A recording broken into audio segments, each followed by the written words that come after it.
3 years ago, a family of 3 died in a tragic accident. Now, they've returned, not for vengeance, but for an answer. This story was told to me by a senior sister in my sect. It happened to her in Ada, a woman named Liu Jie. Liu Jie ran a 24-hour grocery store near a national highway. She managed the shop during the day and let her teenage son take over at night. For a while, everything seemed normal until whispers began to spread in the village.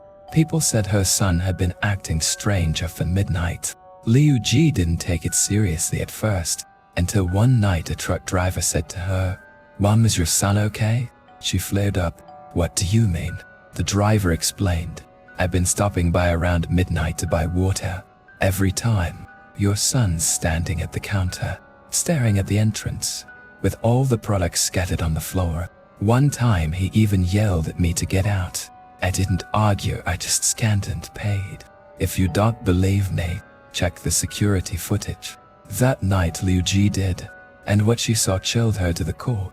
Every night at exactly midnight, her son would throw everything off the counter, blaring at the door and mumbling, "Ain't come in yet. I'll make sure they pay."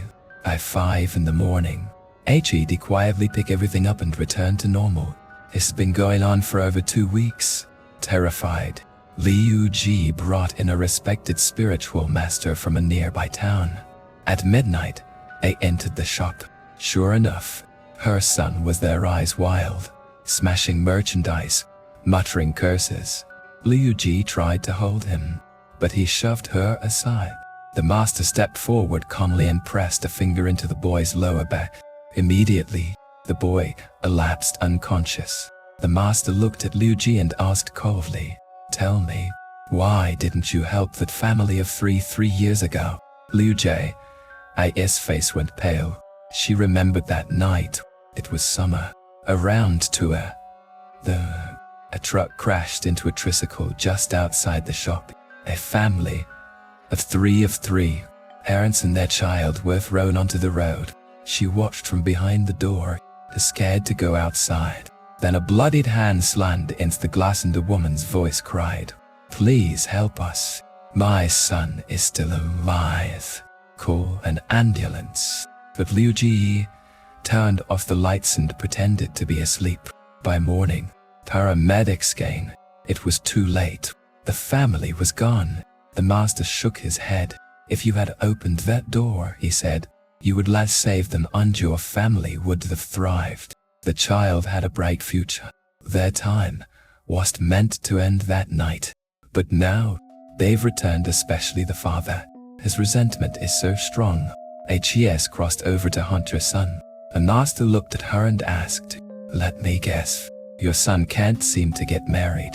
Every relationship falls apart, right?" Liu Jie nodded in shock. "Yes, always something goes wrong. This is karmic. You blocked another family's destiny. Now, I've blocked yours."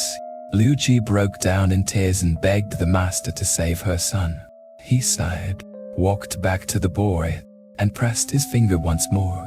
The boy's eyes flew open, but this time, someone else was speaking through him. "You dare face us now? You robbed my son of his future, so I made sure your son would have none." Liu Jie dropped to her knees. "It was my fault. Please, take it out on me. Not my son. Hes innocent." She knelt and cried until blood ran from her forehead. After a long silence, the voice softened.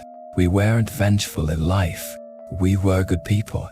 And now, see that you truly regret what you did. One last thing.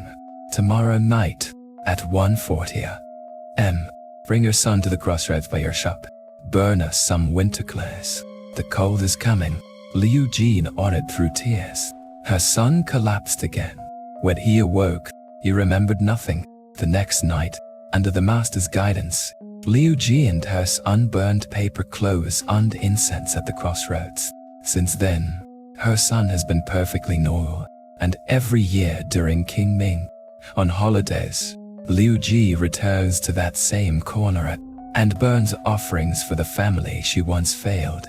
Some people die with injustice. Some doors stay closed for too long.